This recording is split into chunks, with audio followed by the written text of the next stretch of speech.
So ఆ పైన గుట్టల మీద టెంపుల్ ఉంటుంది. సో పక్కనే ఒక చెరువు ఉంటుంది.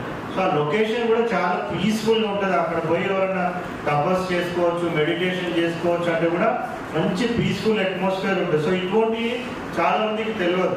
సో అటువంటి ఇప్పుడు పాపనపేట పోయే రూట్లో కొన్ని ఉన్నాయి, చేగుంట పోయే రూట్లో కొన్ని ఉన్నాయి.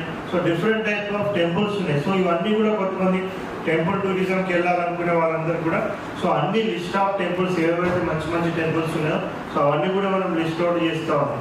సో ఇందాక డిఐఓ గారు చెప్పినట్టు హిస్టరీ స్టూడెంట్స్ ఉంటారు, జాగ్రఫీ స్టూడెంట్స్ ఉంటారు. సో వీళ్ళందరికీ కూడా వాళ్ళు ఏదైతే మనము బుక్ ఇచ్చిన